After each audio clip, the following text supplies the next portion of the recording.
नमस्कार। विद्यालय द्वारा ऑनलाइन क्लास में आप सबका स्वागत है, अभिनंदन है।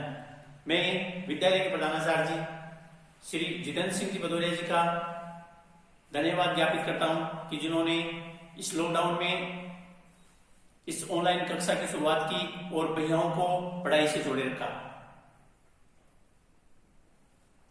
हम जानते हैं कि भाषा की सबसे छोटी ध्वनि वर्ण कहलाती है।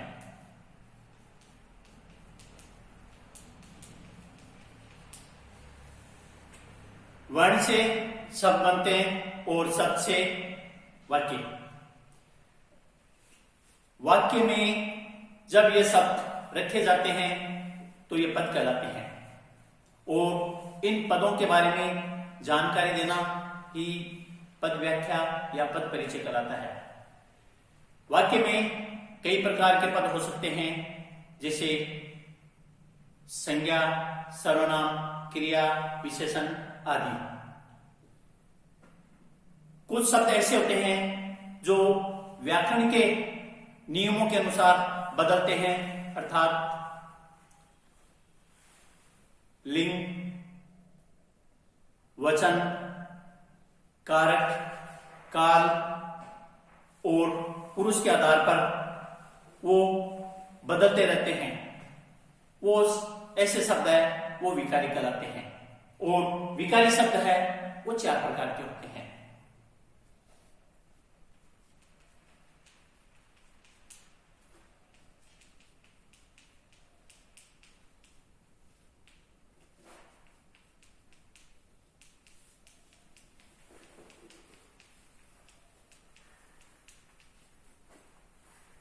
ये विकारी शब्द है, अर्थात जिनसे विकार उत्पन्न होता है, विकारी शब्द कहलाते हैं। अतः आज हम सर्वनाम विकारी शब्द पर चर्चा करेंगे।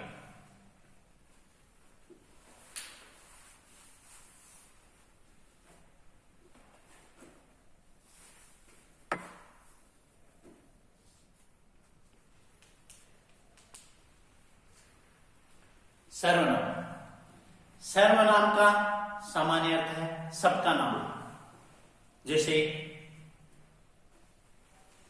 लड़का, लड़की, किसी महिला, पुरुष या किसी अन्य का नाम बताना, अर्थात सबका नाम बताने वाले को सर्वनाम कहते हैं। सामान्य परिभाषा में हम यूं कह सकते हैं कि संज्ञा के स्थान पर जिन शब्दों को हम काम में लेते हैं उन्हें सर्वनाम कहते हैं। जैसे मैं, तुम, वह, यह आदि। अंकित जा रहा है, हम अंकित जा रहा है के स्थान पर वह जा रहा है।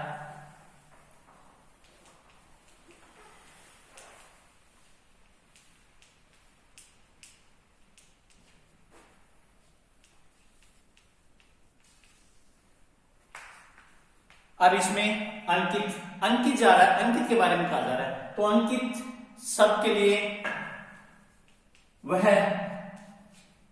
जा रहा है, तो ये संज्ञा होगी और इसके स्थान पर यह शब्द काम में ले रहे हैं। इस प्रकार यह शब्द है वो सर्वनाम है। इसलिए इसकी परिभाषा बनी कि संज्ञा के स्थान पर हम जिन शब्दों को काम में लेते हैं या संज्ञा के स्थान पर जिन शब्दों को प्रयोग किया जाता है वो सर्वनाम कहलाता है। सर्वनाम का प्रयोग करने से भाषा, अपनी जो भाषा है वो सरल, सहज और सुंदर और लिखने में आसान पूर्वक बन जाती है। और इसका प्रयोग सबसे बड़ा लाभ इसका यह है कि जो संज्ञा से संबंधित पुनरुक्ति दोष है वो दूर हो जाता है। अर्थात अंकित जा रहा है, अंकित खेल रहा है या बार बार अंकित शब्द के लिए काम ले रहे हैं, तो अंकित के स्थान पर वह शब्द है, तो संज्ञा की जो बार बार पुनरुक्ति हो रही है इस दोष से ये बच जाता है। इसका ये सबसे लाभ है। अब अपन पढ़ेंगे संज्ञा के प्रकार, सर्वनाम के प्रकार।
हमने देखा कि सर्वनाम सामान्यतः 6 प्रकार के होते हैं। इसमें पहला है पुरुषवाचक सर्वनाम।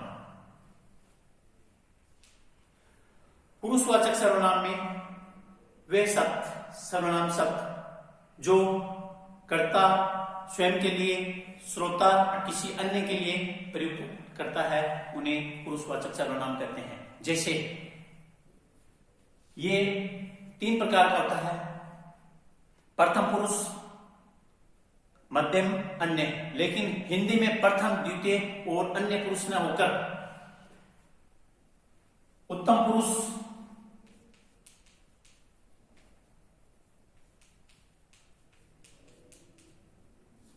मध्यम पुरुष और अन्य पुरुष।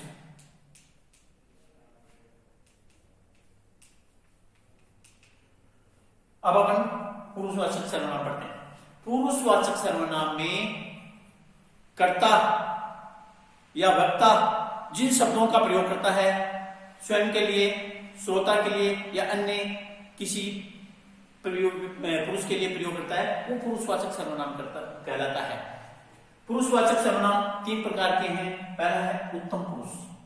जब श्रोता या जब वक्ता या लेखक जिन सर्वनाम शब्दों का प्रयोग स्वयं के लिए करता है, उन्हें उत्तम पुरुष वाचक सर्वनाम कहते हैं। जिन सर्वनाम शब्दों का वक्ता या लेखक स्वयं के लिए प्रयोग करता है या प्रयुक्त करता है, उन्हें उत्तम पुरुषवाचक सर्वनाम कहते हैं। जैसे मैं, मेरा, हम, हमारा।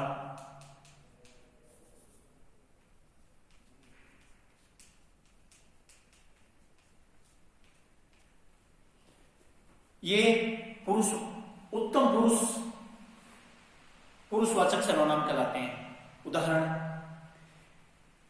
यह पेन मेरा है, यह विद्यालय हम सबका है।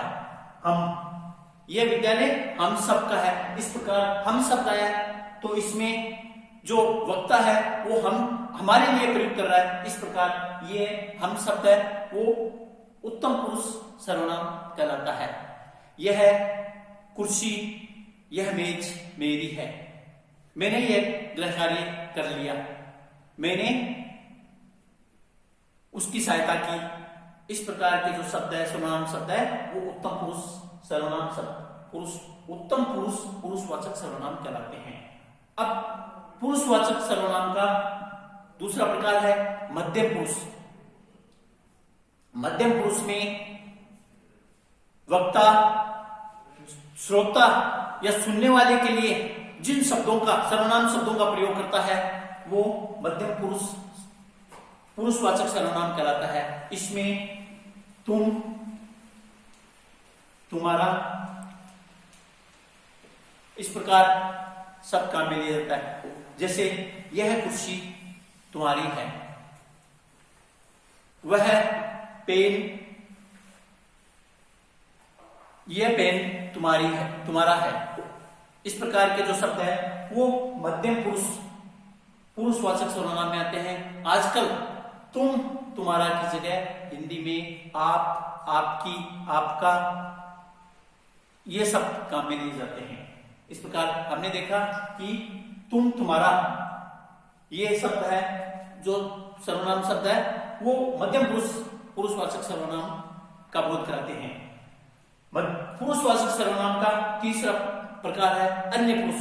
जब वक्ता या बोलने वाला, श्रोता या सुनने वाले के अलावा तीसरे व्यक्ति के लिए जो शब्द प्रयुक्त काम में लेता है, जो सर्वनाम शब्द काम में लेता है या प्रयुक्त होते हैं, उन्हें अन्य पुरुषवाचक सर्वनाम कहते हैं।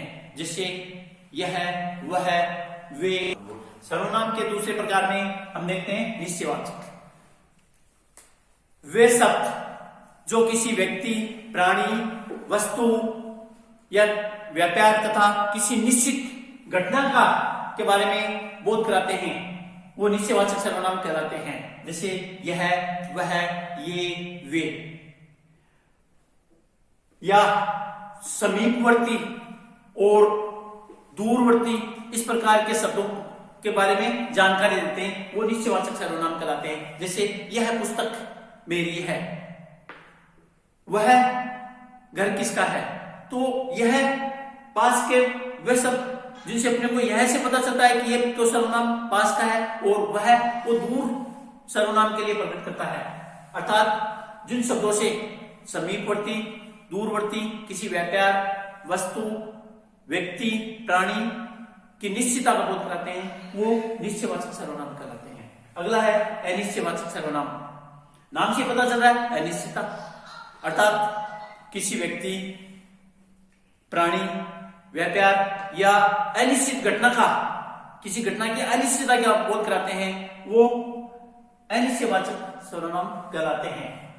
जैसे कोई गा रहा है, पता नहीं चल रहा कौन गा रहा है। किसी, कुछ, तुझे कुछ चाहिए क्या, उसके पास कुछ पुस्तकें हैं, तो ये पता नहीं चल रहा है। इसमें कोई और किसी व्यक्ति के लिए तथा कुछ निर्जीव के लिए, इस प्रकार के जो सर्वनाम शब्द है वो निर्जीव वस्तुओं के लिए प्रयुक्त होता है।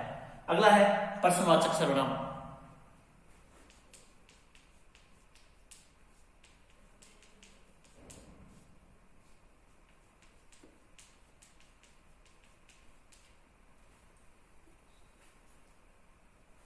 जिन सर्वनाम शब्दों से व्यक्ति, वस्तु, प्राणी, व्यापार या घटना के बारे में प्रश्न का बोध कराएं, अर्थात जिन सर्वनाम शब्दों से संज्ञा के बारे में प्रश्न का बोध हो, जानकारी प्राप्त होती है, वो प्रश्नवाचक सर्वनाम कहलाते हैं। कौन जा रहा है,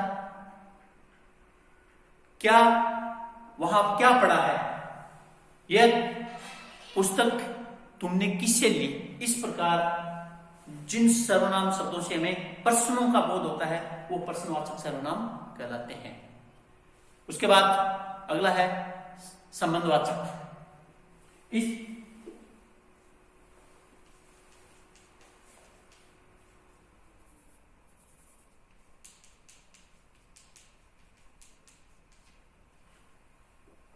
जिन सर्वनाम शब्दों से एक वाक्य या शब्द का दूसरे शब्द या वाक्यांश से को जोड़ते हैं, या एक प्रधान उपवाक्य का उपासित वाक्य के साथ जो संबंध जोड़ते हैं, को जोड़ते हैं, वे सर्वनाम शब्द जो एक शब्द का या वाक्यांश का दूसरे शब्द या वाक्यांश के साथ या प्रधान उपवाक्य का उपासित के को जोड़ते हैं, उन्हें संबंधवाचक सर्वनाम कहते हैं। जैसे जो, सो, जैसे, तैसे, जैसा, वैसा, इस प्रकार के शब्द है वो संबंधवाचक सर्वनाम कहलाते हैं। जैसे जो पढ़ेगा वो पास होगा, जिसकी लाठी उसकी भैंस, जैसी करनी वैसी भरनी, इस प्रकार के जो शब्द है, शब्दों का प्रयोग किया जाता है वो संबंधवाचक सर्वनाम कहलाते हैं।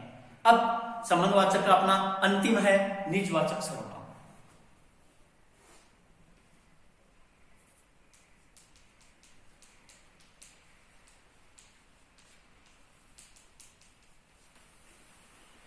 वे सर्वनाम शब्द जो कर्ता के लिए अथवा कर्ता का अपनत्व प्रकट करने के लिए प्रयुक्त किए जाते हैं, उन्हें निजवाचक सर्वनाम कहते हैं। जैसे स्वयं, खुद, आप, इनको अपन उदाहरण के द्वारा ऐसे कह सकते हैं, उसने तो अपना काम स्वयं कर लिया, यह गलती आपकी स्वयं की है। इस प्रकार के जो शब्द है वो निजवाचक सर्वनाम कहलाते हैं। अर्थात निज माने स्वयं, अपना।